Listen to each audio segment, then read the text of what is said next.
Hai teman-teman, perkenalkan nama saya Mentari Simanjunta. Saya dari kelas 12 IPS 1, nomor urut 33. Di sini aku ingin mempresentasikan dampak positif dan negatif perkembangan teknologi komunikasi dan transportasi di NKRI. Nah, di sini ada 3 materi yang ingin aku presentasikan. Yang pertama itu ada pengertian teknologi informasi dan transportasi, dan yang kedua ada dampak positif teknologi informasi dan transportasi, dan yang ketiga ada dampak negatif teknologi informasi dan transportasi. Jadi di sini aku akan bakalan mempresentasikan 3 materi ini. Nah, sebelum kita ingin mengetahui apa aja itu dampak positif dan negatifnya, jadi kita ada baiknya dulu mengerti apa pengertian dari teknologi informasi dan transportasi. Ini dia. Teknologi adalah bagian penting dalam kehidupan kita saat ini. Segala sesuatu menerapkan teknologi untuk memudahkan berbagai aktivitas. Salah satu teknologi yang berkembang sangat pesat sekarang adalah teknologi komunikasi.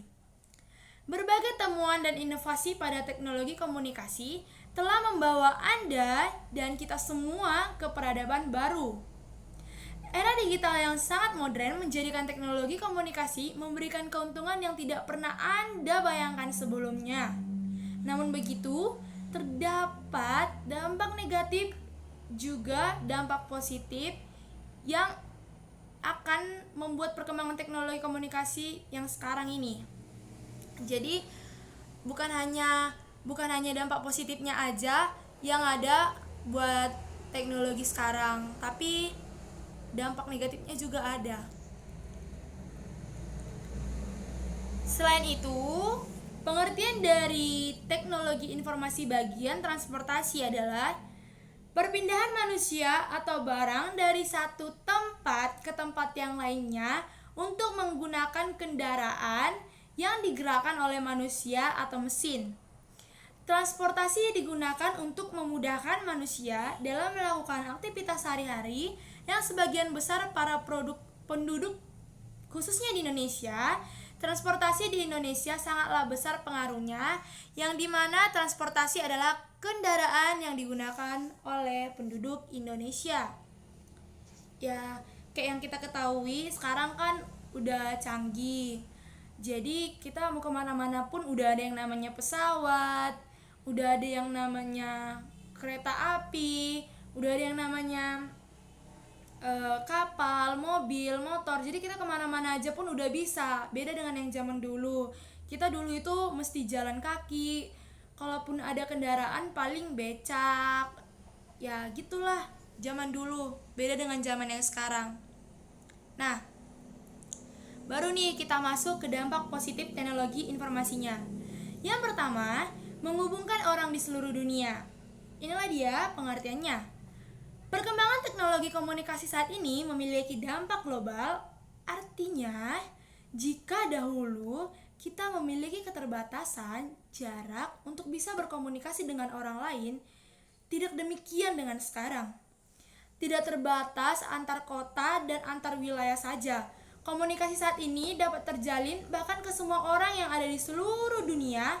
Bukan hanya itu saja, kita pun bisa terhubung dengan sangat cepat bahkan dalam hitungan detik saja. Nah, misalnya tuh kayak gini, kita kan sekarang udah ada yang namanya WhatsApp kan. Jadi kita cuma hanya bisa menyediakan yang namanya wifi sama data paket internet kita. Jadi kita itu sebenarnya udah bisa nelpon kemana aja, ke luar negeri aja kita udah bisa. Bahkan ada yang namanya video call, kayak misalnya kita mau video call orang yang jauh di luar negeri sana pun udah bisa, tanpa ya nggak ribet kayak dulu. Dulu kan kita nelpon itu kan mesti dari wortel kan, warung telepon. Nah dulu itu kayak dimasukkan koin, tapi itu katanya dibayar per menit, dimasukkan koin terus dibayarnya kayak per menit gitu. Jadi sulit kan. Terus kalau misalnya kita mau ngabari saudara kita juga, kita harus nunggu surat, dan suratnya itu nyampainya bisa berminggu-minggu, nggak seperti sekarang kan. Dalam hitungan detik aja kita udah bisa nelpon orang yang di luar negeri sana. Bahkan yang udah masuk ke pelosok-pelosoknya juga kita udah bisa nelpon orangnya. Yang kedua, Penyebaran informasi yang cepat. Perkembangan teknologi juga memberikan dampak positif pada penyebaran informasi.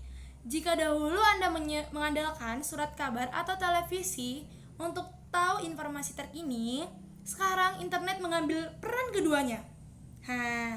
Kehadiran internet membuat penyebaran informasi terjadi dengan sangat cepat, bahkan real time. Apa yang terjadi detik ini di belahan bumi lain dapat secara langsung Anda ketahui saat itu juga. Nah, misalnya kayak gini nih. Kita ingin mengetahui berita-berita tentang politik, entertainment, bahkan pendidikan pun ada sekarang di internet. Kita tinggal searching aja di Google dan itu bakalan muncul semua. Kita sekarang nggak perlu lagi ribet-ribet menunggu berita dari televisi, menunggu berita dari koran. Nah, sekarang kita udah bisa mandiri sendiri, cari di Google.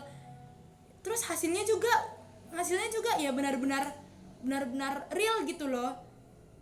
Jadi sekarang zaman udah makin berkembang. Mau gimana pun kita sekarang sudah jadi serba instan. Dan yang ketiga, adanya munculnya media sosial. Nah, salah satu perkembangan teknologi komunikasi yang ditandai dengan munculnya media sosial adalah sarana Anda yang bisa terhubung dengan teman, keluarga, kerabat, di mana saja melalui suatu platform tertentu atau khusus.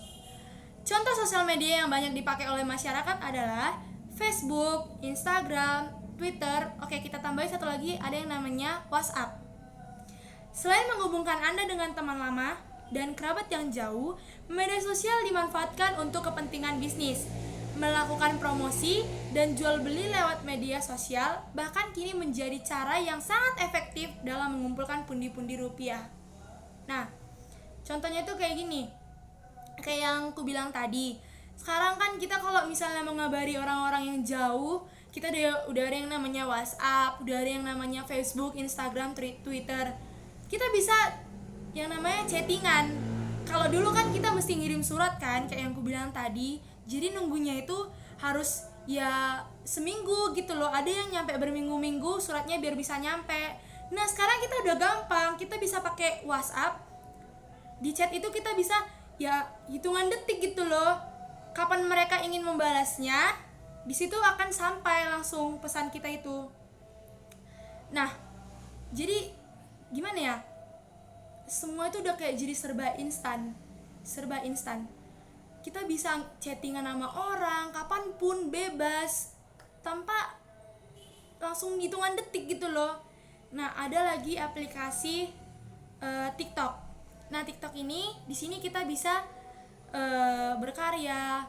Kalau misalnya kita ingin menari, menyanyi, komedi, kita bisa menyalurkan semuanya itu di situ.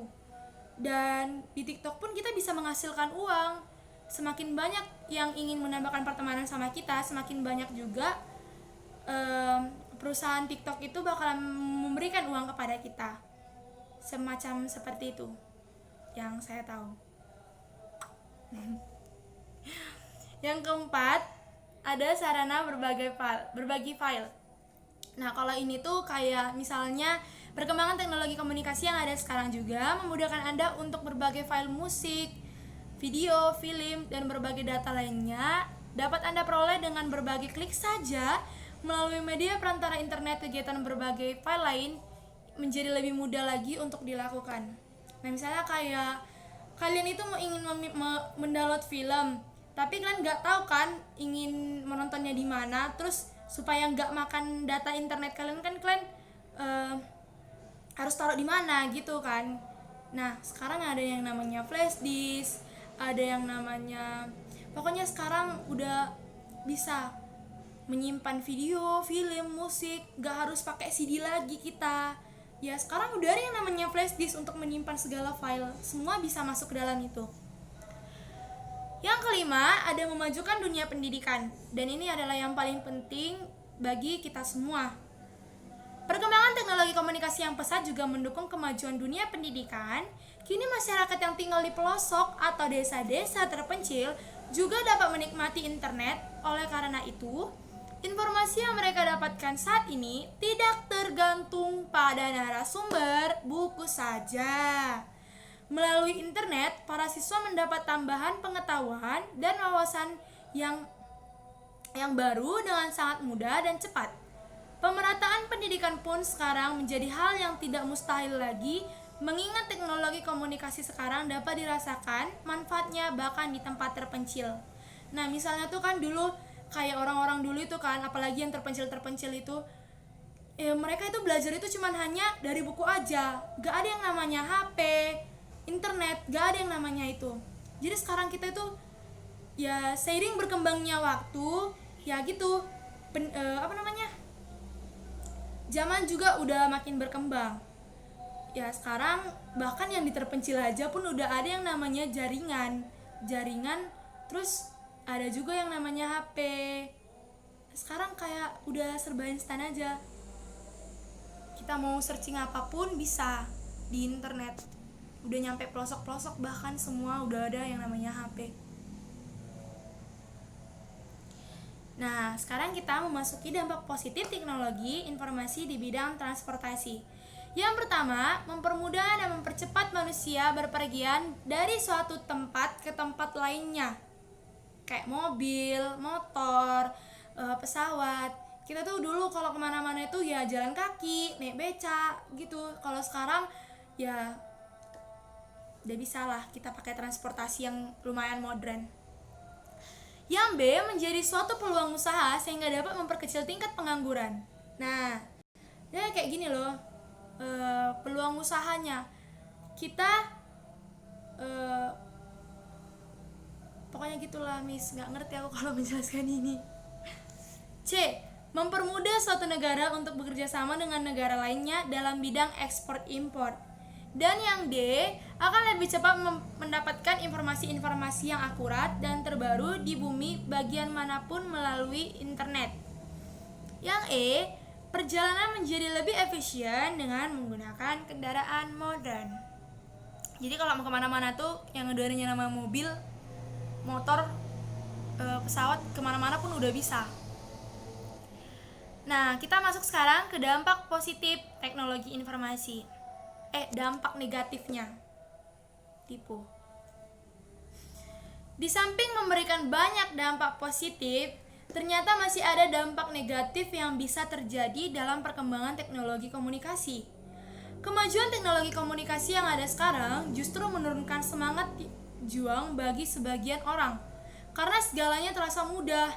Banyak murid misalnya yang hanya murni melakukan copy paste dalam mengerjakan tugas-tugas yang diberikan. Terus kalau dalam bidang bisnis itu, kemajuan teknologi komunikasi juga memicu maraknya cybercrime, kejahatan virtual seperti hacking dan carding, juga telah merugikan banyak orang. Oleh sebab itu, kita harus lebih hati-hati dalam melakukan transaksi online agar tidak terjerumus dalam penipuan. Pesatnya perkembangan teknologi komunikasi yang ada sekarang juga menyerang kehidupan masyarakat. Tindakan cyberbullying, penyebaran berita hoaks, ujaran kebencian, dan konten pornografi dinilai cukup meresahkan. Efek yang ditimbulkan pun bukan perkara sepele, karena akan merusak generasi bangsa yang memecah belah persatuan. Jadi dampak negatifnya itu kayak simpelnya, contohnya kayak gini. Kita ini berteman sama teman kita, pokoknya kita punya sahabat ini kan. Terus kita lagi musuhan. Nah, main sindir-sindiran dong di akun media sosial kita, misalnya kayak di WhatsApp, Instagram, di Facebook, di Twitter, main sindir-sindiran. Di situ kan semuanya teman-teman kita yang lainnya kan juga ngikut membantu kita supaya makin pecah gitu loh, bukannya semakin berteman gitu. Karena sekarang semakin lama kalau dilihat-lihat itu manusia atau kita ini sekarang bukannya ingin membantu supaya baikan, malah jadi kayak makin mendorong kita buat musuhan gitu loh. Nah, di situ kan misalnya di satu sisi yang teman yang ini jadi kena bully gitu loh, akibat permusuhan yang terjadi ataupun pertengkaran yang terjadi. Nah, Dampak positif teknologi informasi di bidang transportasi, yang pertama, merusak alam, yang kedua, meningkatkan terjadinya kecelakaan, yang ketiga, menyebabkan terjadinya kemacetan, dan yang keempat, dapat merusak kesehatan akibat polusi udara. Sekian dari presentasi saya. Jika ada tutur kata yang salah yang saya ucapkan, saya ingin minta maaf. Sekian dari presentasi saya ucapkan terima kasih. Bye-bye.